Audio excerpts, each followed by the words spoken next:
We begin the Gemara today on the top of Daf Samach Dalet Amud Aleph.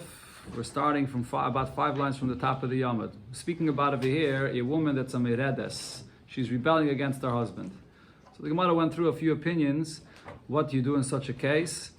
And Gemara here concludes this inyan. We're mamish in middle. I didn't finish off yesterday the last few lines of what the Gemara is saying over here.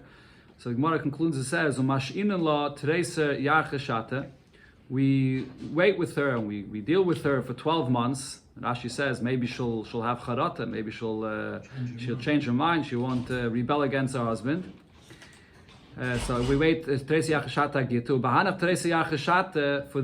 months. Lesla mezayna mibal. If she's rebelling against her husband, so the mezaynis that her husband is obligated to feed her, she doesn't get. Okay, so that's the conclusion from the Gemara before. Now the Gemara says, the next piece of Gemara is going to discuss this idea of meiredes as well, a woman that's rebelling against her husband. And here the Gemara brings up a concept which is called an igeres mered, which means that they would write a shtar for the husband that he could have against his wife, that she was meired against him, and therefore they deduct from her ksuba according to one opinion. So he has this shtar that you shouldn't be able to come and argue afterwards. It never happened. I never rebelled against my husband. So this is something which is documented. So the Gemara says, Omer of Tuvi bar Kisna, Omar Shmuel. So he said in the name of Shmuel, Kaisvin igeres mered al arusa. You write this shtar that she rebelled for an arusa, and that refers to an arusa that they set a time to get married, and she's rebelling. She doesn't want to come to get married. Vein kaisvin igeres mered al shemeres yavam. But you don't write this shtar, this igeres mered, for a shemeres yavam that's waiting for the yibum and is not agreeing to come to actually do the mitzvah of yibum. Meisvei, so the Gemara asks from the Braisa, we had this Braisa before, it says, Achas li arusa nesua, this halacha of a meredes, a woman that rebels against the husband. It's the same halacha applies if she's an arusa, if she's an nesua, if she's fully married, afil a nida, if she's in a nida, afil a chayla, she's sick, afil a shemeres yavam. And even by a shemeres yavam, the halacha of a meiredes also applies if she doesn't want to get married to her husband. So we see over here that it is for shemeres yavam. And Shmuel said that by a shemeres yavam we do not apply this halacha of a meiredes. So the Gemara is going to go through a bunch of different options trying to answer this contradiction until it will come the final answer. So I don't remember exactly if it's 4 or 5 or 6 options the Gemara tries. So the first answer the Gemara tries to give is as follows. Loi kashya, this is not a contradiction. Kan shetavahu. The case that the Braisa is speaking about is that he, the husband, is demanding for her to get married. He wants to do the mitzvah of Yivim Mered, and she refuses. So in such a case, she's a meredes, she's rebelling.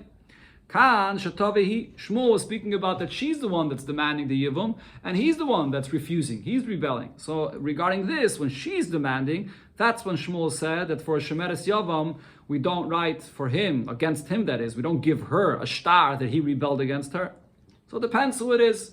And the Gemara will soon explain, that Rashi brings it here right away, that what's the difference between him and her, because he has a mitzvah of peri v'ribya. We had before in the Gemara, we had it in Yevamis, the mitzvah of peri v'ribya is on the man, not on the woman. So therefore, if she's rebelling against him, she's not allowing him to fulfill his mitzvah. But for her, she doesn't have the mitzvah, so if he refuses to get married to her, he's not stopping her from doing a mitzvah. So that's why for her, we're more machmer than when she rebels. So Gemara says, the Omer of Tachlife bar Avimi Oma Shmuel, also in the name of Shmuel, Tavahu Niskakin Loi. If he's the one that demands her to get married and she refuses, so we attend to this matter and we write this shtar to that she's going to get deducted from the ksuba. Tavahi, if she's the one that demands to get married and he doesn't want, Ein Niskakin Loi. We're not going to take away from we're not going to write this igeres mered, this shtar to add to the ksuba, as we said before. If she is the one that rebels, you add more to the ksuba. So now the Gemara asks on this answer. So what are you answering over here? Lahad Shmuel. What did you say? What is Shmuel speaking about when Shmuel says that even a woman that's waiting for yibum, we are not going to write an igeres mered for the yibum? It's because she's the one that's demanding to get married. So frek the Gemara, in the actual words of Shmuel, it doesn't fit, because Hai kaisvim mered al arusa. Why does Shmuel say that we write this shtar that there's a rebellion on this arusa, le arusa mibayele. It's for the arusa. It's for her sake. She's the one that's commanding or demanding to get married. He's the one that's rebelling against her. So it should have said le arusa, not al arusa. Al arusa is mashma that she's the one that is rebelling and writing it for the husband. So that the Gemara says, Hole Kashya. Gemara doesn't consider this to be a strong question because Tani La Arusa. We're going to have to learn that what Shmuel said is La Arusa, we're writing it for her sake because the husband is the one that's rebelling against her, like the answer the Gemara said. But now the Gemara asks, the question is, why by a Shemeres Yavam if she's demanding to get married and the husband rebels against her? So the reason why we don't write this star that he's rebelling, because we say with Damrin law, that is, we say to the wife, Zil, you can go. We're not going to attend to this because lemifkadis. You don't have a mitzvah of piravirib. If so, if that's what Shmuel is speaking about, arusa nami. And arusa as well, that's waiting to get married, and she's demanding to get married, and the husband's rebelling against her. Name a law, we should say to her as well, Zil, go. You're not commanded on piraviribya, so therefore we're not going to write you this yigeres mered. So why? One second, we'll get to chalitza in a minute. So the question is, why does Shmuel say regarding an arusa, if it's she that's demanding to get married, that we're going to write her an yigeres mered? She's not commanded. Elo, so the Gemara says we're going to have to say by an arusa, the reason why she has the right to demand that she wants to get married, even though she doesn't have a mitzvah, but it's a big benefit for her to get married. Machmas taina, she has the following argument. The Amra, she says, Be'inu chutra liyada omar lekvura. I want to have children, not because of a mitzvah, but because my children will help me, will support me. I'll have children in my old age to be like an assistance for me, like a cane that you hold in your hands, and mara lekvura, and someone that'll care for me, take care of me when I have to get buried. So she also wants children. So if the husband's rebelling against her, it's something that she has an argument that she could demand this. If so, if that's true by an arusa, frek the Gemara, hachanami shemeres yavam, by a shemeres yavam as well, she can say the same thing. Beba machmas taina. She can argue and say that she wants to get married, and why is the husband stopping me? She wants to have children for this purpose. So therefore, the Gemara does not accept this answer. To say that Shmuel is speaking about that she's the one demanding and the husband's rebelling against her, that wouldn't explain the difference between an arusa and a shemeres yavam. In both cases, she has the right to demand that she wants children. Ella says the Gemara, both Shmuel and the Braisa is talking about that the husband is the one that's demanding to get married. And there's no contradiction here. Kan lachloitz. The one case is talking about when she wants chalitza. One of us will spell out what is what. Let's see. Kan lachloitz. If he's demanding, let's do chalitza. And kan liyabim. And another case is talking about that he's demanding yibum. And so there's a big difference if she's refusing chalitza or she's refusing yibum. If what he's demanding is that he wants to do chalitza and she refuses, so then this is a rebellion. We'll write this yigeres mered. But if he's demanding that he wants to do yibum, so then we're not going to get involved in this. So the Gemara now explains what's taka the chiluk. Why should there be a difference between the husband demanding, it's not a husband yet, or this yavam demanding that he should do chalitza with her, or demanding yibum? So now what's the difference? Regarding yibum, what are you going to tell me? What's the reason why we do not attend to this, the fact that she's rebelling against him? Because we say to the husband, Zil v'nasiv v'tzachrita. Get married to another wife. She doesn't want to get married to you, go get married to another wife. So lachleitz nami, if he's demanding her for chalitza and she's refusing, we can say the same thing to him. Zil v'nasiv v'tzachrita. Go get married to another wife. I mean, this is a svara we say, specifically b'negei to yivum. The Rishonim explain when a person chooses a wife to get married to, which is the other case Shmuel was speaking about, an arusa, and she refuses to get married, you can't say to the husband, go get married to another wife. I mean, this is the wife he chose. This is the one he wants to get married to. But when it comes to yibum, it's not a wife he chose. This is min hashamayim that gave him this wife. The lashon of the Gemara in Yevamos is min hashamayim kamak nilei.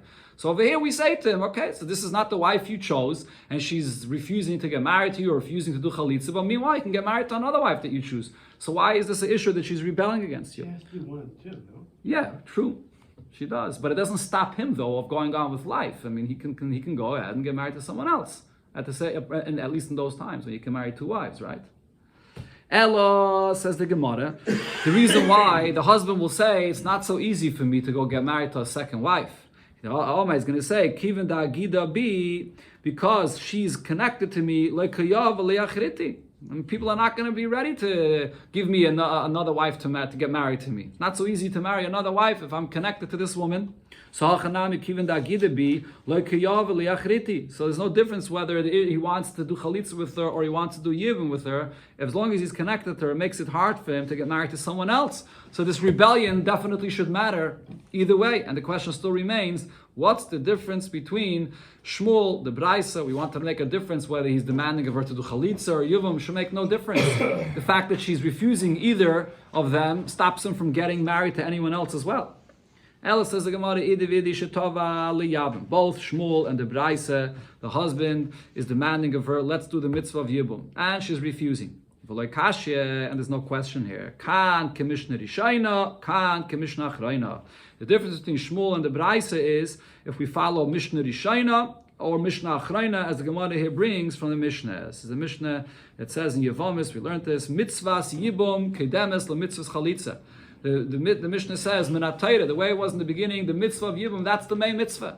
Right? To lahakim shem la'achiv, to have a child. And so that mitzvah comes before chalitza. So Barishaina, then the Mishnah explains, in the beginning, Shahayu miskavnu l'shum mitzvah, when they did the mitzvah of Yibum, and they actually had the kavanah, that I'm only marrying this woman. L'shem mitzvah, to fulfill the mitzvah of Yibum, not with any other ulterior motive. So then I say that Yibum comes before chalitza. So that's what we're talking about over here as well, that the husband is demanding Yibum. So the Braisa was talking about Mishnah Rishayna, that the husband is demanding Yibum, and that's taka the main mitzvah. And if she's refusing this, she's refusing the main mitzvah, and therefore it's a rebellion that we write the shtar against her. But Achshav, then, the Mishnah says there today, She'em iskavim l'shum mitzvah. When a person marries his Yivama, he's not doing it only for the sake of the mitzvah alone. So now Amru, they said, mitzvahs chalitza kedemes l'mitzvahs yibum. We'd rather do the mitzvah of chalitza and not the mitzvah of yibum. So when the husband demands yibum and she refuses the yibum, that's not even the main mitzvah. So the fact that she's refusing yibum, we don't write anything. It's not considered to be a rebellion. The main thing that we do today is chalitza, not yibum. Okay, going back to what it said in the Mishnah, Admasai hu paichis. So you would deduct from her ksuba every week that she would rebel against the husband. So it said in the Mishnah that we deduct from her ksuba and the Tanakama said we deduct from the ksuba 7 dinrim, and Rabbi Yehuda said 7 tarpeikin. Okay, and then when it comes to the husband, it's different. The Gemara is going to discuss also the difference between the husband and wife. If the husband's rebelling against his wife, so then he has to add to the payment of the ksuba 3 dinrim or for a week, or 3 tarpeikin. So first the Gemara will explain what is this tarpeikin. My tarpeikin. What is this coin tarpeikin? Omer Rav Sheishes. So Rav Sheishes says astira. Tarpeikin is an astira, which Rashi says is a sela medina. A sela medina. So that's the tarpeikin. The kama astira, the Gemara itself says, what is the amount? How much is an astira in a sela medina? Palga de zuzah, it's a half a zuz. Half a dinner. Half a dinner. Tanya nami hachi, and we learned this in a Braisa as well. Rabbi Yehuda oime shloisha tarpeikin. Rabbi Yehuda says that you have to add to the ksubah. If the husband rebels against his wife, 3 tarpeikin. Shehein teisha ma'in. It comes out to be 9 ma'. So Rashi over here says that there's 3 ma for every tarpik. So therefore, 3 tarpeikin is 9. Is going to be 9 ma. Ma v'chatzi l'chol yom. So if you're going to count the 6 days of the week, that is a ma and a half for every day of the 6 days of the week that the husband has to add. Okay, so it comes out over here that the husband has to add to the ksubah for the 6 days of the week, but we don't count Shabbos. For Shabbos, he doesn't have to add anything. Yeah. However, when it comes to the wife that's rebelling against the husband, and we deduct from Riksubah 7 tarpeikin or 7 dinner, which is including for Shabbos as well. We deduct for her from that for Shabbos as well. So that's the first thing the Gemara addresses here. So Maishna, what's the difference? When it comes to the husband, that the wife is rebelling against him, the Shabbos, we also deduct for the fact that she rebelled on the day of Shabbos. So Maishna ihi the lo yavinu le the Shabbos. And why for her? If he's rebelling against her, so the husband doesn't have to add to the payment of the ksubah for Shabbos, only for the 6 days of the week, a ma and a half every day. My answer is the mifchas kapachis. When it comes to her, if she rebels against them, we're deducting from the ksubah. So le'mechzik is chas Shabbos. If we deduct also for Shabbos, so it doesn't look like that there's any payment over here for the day of Shabbos. On Shabbos, there's an issue to pay a worker or b'chlal, any kind of payment for Shabbos. But over here, it's not a payment. It's deducting from the ksubah. So you can deduct for Shabbos as well. But when it comes to the husband, so he has to add to the payment of the ksubah. So therefore, mechzik is chas Shabbos. So to add to the payment of the ksubah, so if you would add also for the 7th day for Shabbos, so then you're adding a payment for Shabbos. So that you can't do, it's char Shabbos. Taisus here adds to this, even though usually there's a halacha called havlah, that if you're paying someone, or you're paying a worker, you're not just paying him for the work he does on Shabbos itself, but you're paying him together, the whole week, Shabbos included. So you're not paying him specifically for Shabbos, you're allowed to add. So why over here can't you add to the ksubah, including Shabbos, if it's together with the whole week? Huh? Oh, so Taisva says over here it's really per day. Why? Because every single day that we add more money to the ksubah, we try to convince him one day at a time, and we hope that the next day he's gonna go back. He's gonna do what he has to, his obligation. So therefore, it's really every day separately. So therefore, this is considered to be schar Shabbos.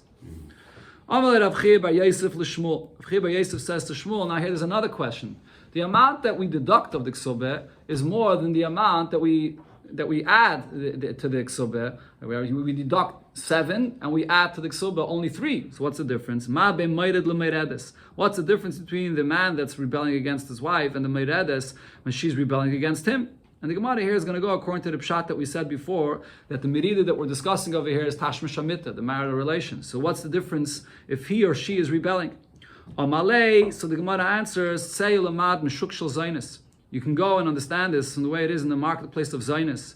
Mi seicheres mi. Who is hiring who for znus?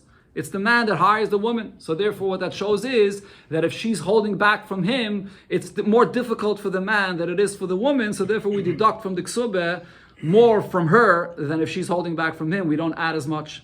Another pshat, ze yitzre mi bachutz. By the man, the fact that he's losing over here, that it's hard for him, this is something that's external, that's noticeable outside, and v'zu yitzra mebifnim. And for the wife, it's only inside, but it's not noticeable outside. As Rashi here says, the kishri of the aver, this is something that you can see outside, so it's more embarrassing for the man. So here, we're going back again to the halachas of the obligations that a husband has to give his wife. So here it's talking about hamashra means that he sort of hires someone. He has somebody else, a third person, that's taking care of his wife. He's not giving himself everything for his wife. So hamashra is ishtay alidei shlish. There's not a third person that's providing what his wife needs, the mezainis and different things. And the Mishnah is going to go through over here the shiyurim, the amounts that he has to give his wife. Lo yivches la mishnei kaben chitten. So the amount of food that he gives her for the meals of the week, he shouldn't give her less than 2 kav of chita, of wheat, for 1 week. Oy marba kav m'sayrin, or 4 kav of barley. Rabbi Yosi says, Le pasak la sa'ayrin ela Rabbi Shmuel. The only one that used to give barley for the wife was Rabbi Shmuel, shahaya samach le'edem, because he was near Edom. We'll see in the Gemara will explain this. And also, v'noisen la chatzi kav kitnis, he gives her a half a kav of barley, and v'chatzi lug shemen, and a half a lug of oil, v'kav groigeris, and a kav of dried figs, or mana devela, or 1 mana of pressed figs. V'im einloi, if he doesn't have pressed figs or these kinds of fruits, that it mentions here, paisik l'umasan peres mimokam achar. So instead, he gives her other types of fruits from other places.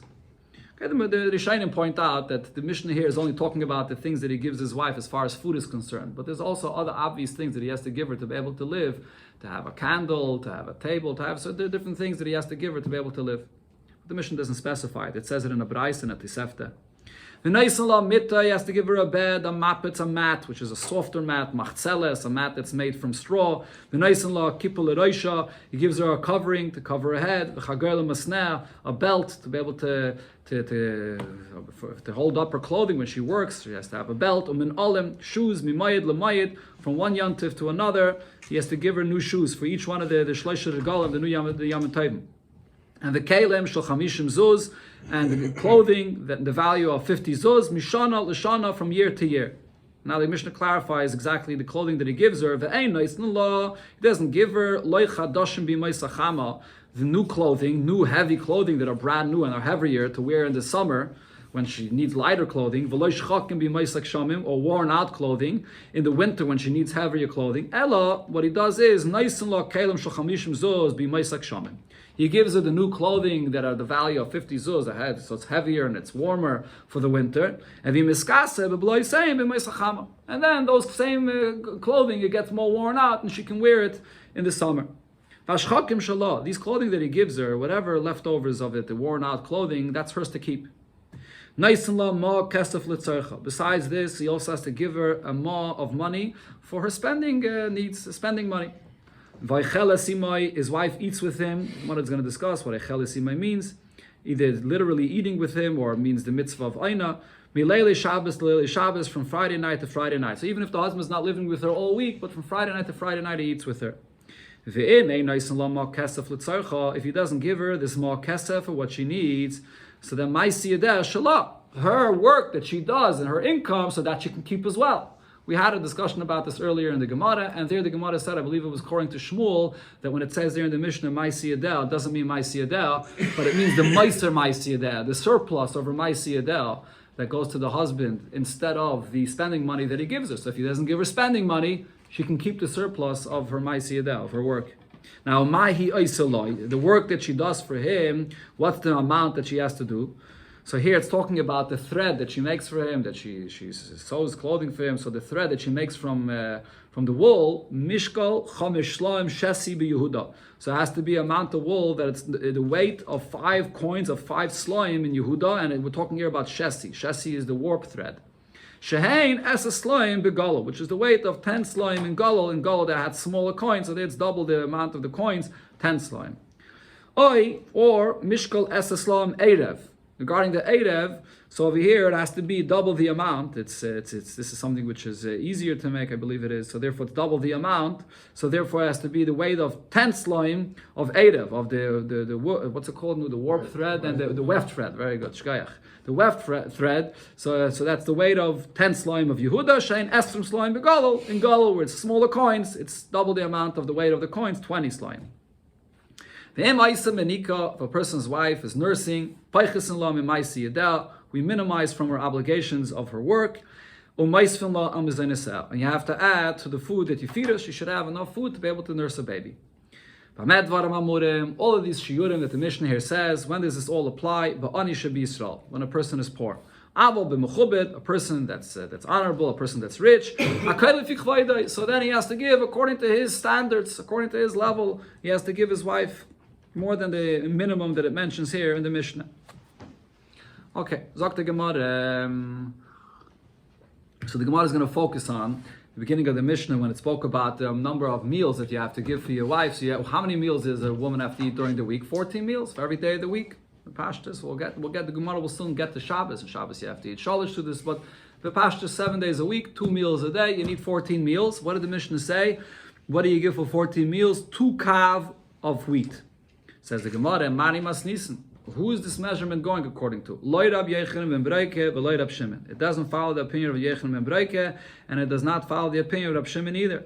Because there's a Mishnah, and this is a Mishnah in Eidavin that discusses the amount of food that you need for Eidav Tchumen. Right? Eidav Tchumen, of course, is when a person wants to go out of the Tchum Shabbos. So what do? You place food at a certain place outside the city, and then you can go walk. So by putting food there, that becomes the place where you're living, because the person lives where his food is, and therefore you can walk from there another 2,000 amas. How much food do you have to put there to be able to walk from there? 2 sudas. The amount of food for 2 sudas. So now in this Mishnah it says various different shiurim of how much food you have to put there.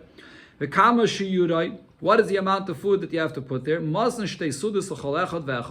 amount of food, 2 sudas for every person that wants to walk. Now, but you have to measure according to the amount of food that a person eats during the week, and not the amount of food that a person eats on Shabbos. This is Rab Meir's opinion. So Rashi explains that Rab Meir is trying to say, he's being makel here, he's being lenient. He says a person eats more bread, more challah on Shabbos.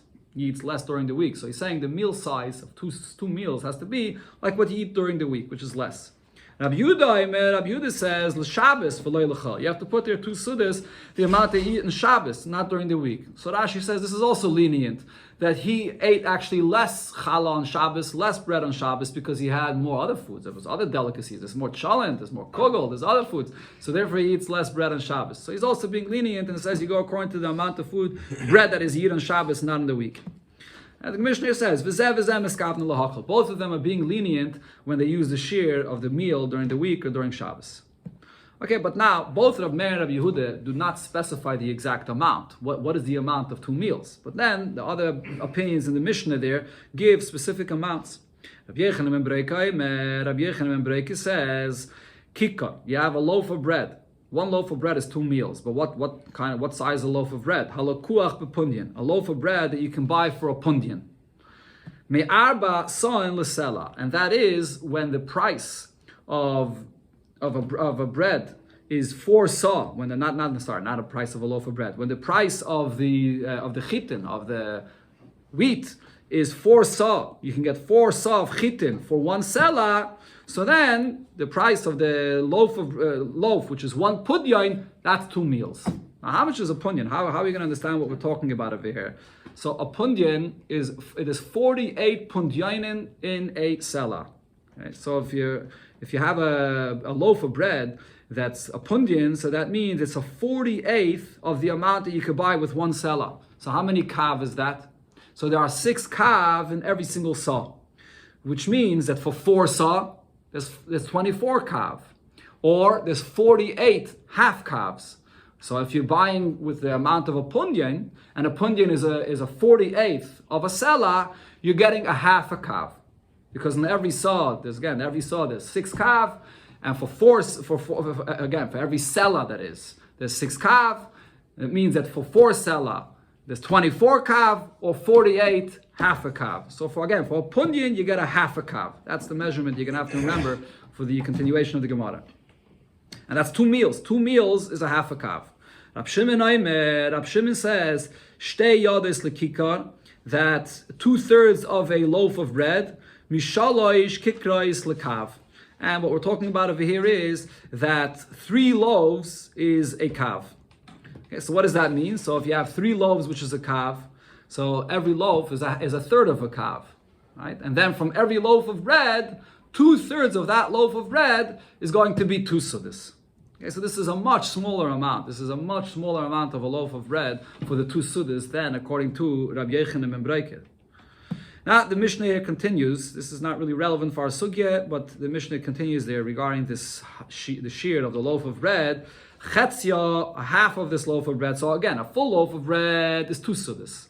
But now a half of this loaf of bread, lebayis hamanuga.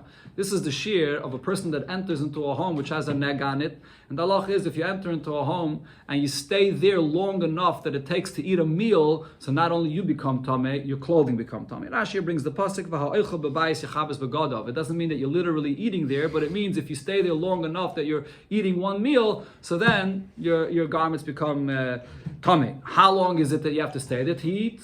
A 1 suda, which is a half a loaf of bread. The chetzia, half of a half a loaf of bread. In other words, a quarter of a loaf of bread. Lifsa lesakvia. Here, there's a takanas chachamim. If you eat food which is tameh, you become tameh. Even though minat Torah, food that's tameh does not make a person tameh. But mendrabanan, if you eat food which is tameh, it makes you tameh. What's the amount of that food that will make you tameh? A quarter of this loaf of bread, and Rashi makes the cheshbon that comes out to be the size of 2 eggs. Okay? Every kav is 24 beitzim. You can look into Rashi. Rashi makes the cheshbon, comes out to be a size of bread that's the size of 2 eggs. Now, v'chatzi chetzia, which in English is an eighth, half of a half of a half, which is an eighth, that's really the size of 1 egg. This is the kabel tumas seichlin. That's the amount of food. In order for it to become tameh, to be susceptible to tameh, the minimum size of food to become tameh is the size of 1 egg. Okay, this is all the shirim that I just said here is according to Rab Shimon. That's the last part of the Mishnah. Okay, it's not really something to get to our sugya, but let's focus on the. You want to make it until it's down when you go to eat a bread. That's the only time you make until it's down. Because that's when it becomes tameh. It's susceptible to tameh. It's 1 beitza. Yeah. But to make until it's down, you have to a beitza. Sagt the Gemara, Sanam Mani. Now the question is, who is our Mishnah? So over here in this Mishnah in Eruvin, we were talking about the size of two meals. And what was the machlekes here? Whether it's a half a kav, if a half a kav is going to be 2 sudas, or according to Rab Shimon, it comes out that. Okay, let's see the continuation of the Gemara inside. So the Gemara says, Mani, who are we talking about over here? If our Mishnah, where we need 14 sudas for the week. So if we're going according to Rabbi Yechanan ben Breike, Tmani Havyan. Our Mishnah said you just have to give your wife 2 kav. So if a half a kav is 2 sudas, so then 2 kav is going to be 8 sudas. That's a simple cheshbon. Rab Shimon, and if we're following Rab Shimon's opinion, so then Tmani Sari Havyan. So then it's going to come out to be 18 sudas. According to Rab Shimon, you have 9 sudas for every 1 kav. So if so, for 2 kav, you can have 18. You can have 18 sudas. So the question is, why does our Mishnah come up with the number 14 kav? Why 14? It's not 8. It's either too much or too little. And says the Gemara, La'olam Rabbi Yechanan ben Breike. I can tell you that our Mishnah really follows the opinion of Rabbi Yechanan ben Breike. So according to Rabbi Yechanan ben Breike, it should come out that you only have over here 8 meals. So how do you get to 14 meals? So says the Gemara, Kedomer Rav Chiste. Rav Chiste said, Seimen shlish lechenvini. This whole cheshbon that it said in the Brais over here is before deducting the amount that the baker takes for himself. There is the person that's providing the amount of wheat, the sa'ah of wheat, or the 4 sa'ah of wheat, whatever amount of wheat it is, or in our Mishnah we're talking about the 2 kavan of wheat, but then there's the baker. The baker takes a certain margin for himself. He doesn't, what the baker is selling doesn't go everything to the person that's buying from the baker, so there's a shlish that you have to deduct from the baker. So therefore our Mishnah is talking over here the amount that you get besides when you don't have this deduction of this third that the baker takes for himself. So therefore, just like Rav Chiste said this regarding a different halacha, so Hachanami over here, what our Mishnah is speaking about is, I see klasa shadi alayu. Add another third to this. So even though, according to the cheshbon of Rab Yechanan, so for 2 kavin you should only have 8 meals, not 12 meals. But nevertheless, if you're going to add a third, it's going to be 12 meals. And this is what's called a shlish malabar, meaning when you add and you look at the total sum is 12. What's a third of the total sum? 4. So you're adding another 4 kav, and that will give you the full amount that you need for the 12 sudas. Okay, so that's according to who? According to Rabbi Yechanan ben Breike.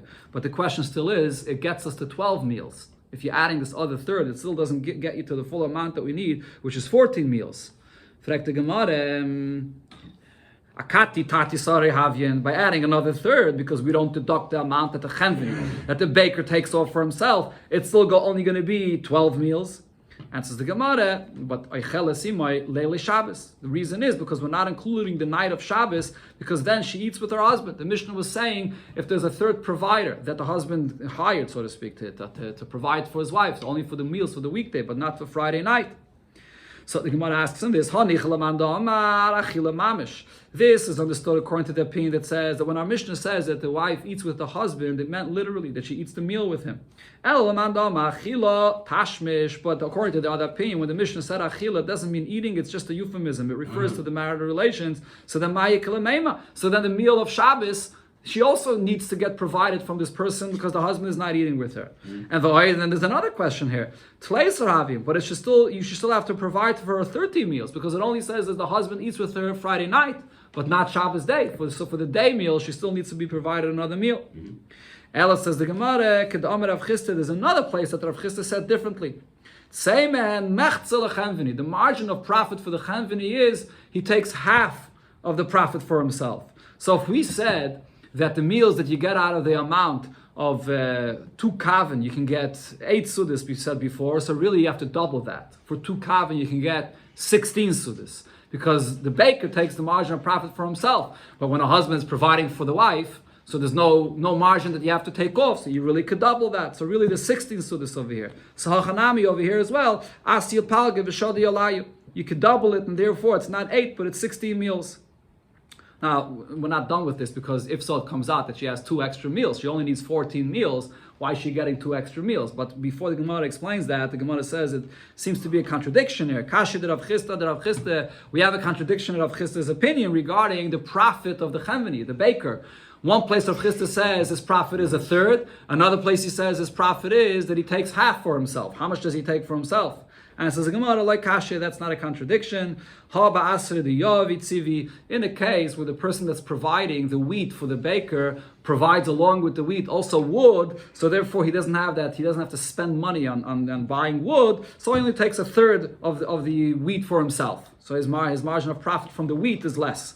But if it's a place that he's not getting from the person that's giving the wheat, he's not getting wood as well, so therefore he takes more profit, he takes half for himself.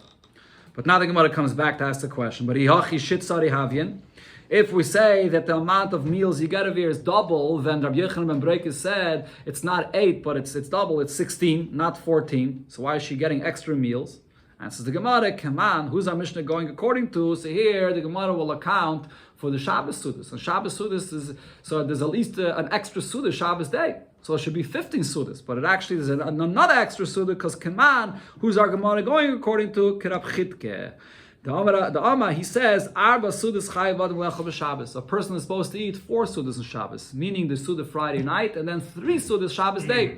This is the Gemara in Shabbos. We learned that the Gemara there in Shabbos brings the pasuk where it says 3 times Hayayim, and you learn that you have to have 3 meals in Shabbos. According to Rav Chipke, the 3 Hayayims is going on Shabbos day, not on Friday night, because from Friday night they still ate from the mon from Erev Shabbos. So the 3 times Hayayim is referring all to Shabbos day. So for Shabbos day itself, you need 3 meals. So it's another 2 extra meals for Shabbos day besides the 14 meals of the week. So that's 16 meals. Says the Gemara, Rabbanon. I can tell you that the mission over here goes even according to the Rabbanon. We don't have to say according to Rav Chitke that there's 16 meals because there's 2 extra meals that you eat Shabbos day. And Rabbanon is the opinion that we go according to, which is the 3 Shabbos Sudas, 1 at night and only 2 by day. Take off. In other words, you have to add another meal for guests.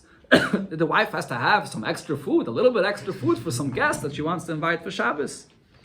Says the Gemara, now that you're including meals that we give for the wife for guests, if you're including this as well, we can go back and say that the amount of meals that it says in our Mishnah, that you give her 2 kav, which will be for 14 meals, so you can say that it goes even according to Rab Shimon. The cheshbon we had before in the Gemara is that according to Rab Shimon, it would come out that 2 kav will provide her with 18 meals. So why does she get 18 meals? So we can say as follows: Li Rabbanon, according to the Rabbanon, that you have 1 extra Suda on Shabbos, so that should really only be 15 Sudas. But Dal Klas, Larchi Parchi, we give you 3 extra meals for guests. And Rav Chitke, according to Rav Chitke, that says that on Shabbos you need 2 extra meals, so really she should only need 16 meals. Dal Tarti Larchi Parchi. So then it comes out that we're giving her 2 extra meals for the guests. So our Mishnah can go even according to Rab Shimon's opinion. Okay, that's the conclusion of the Gemara for today. Guests.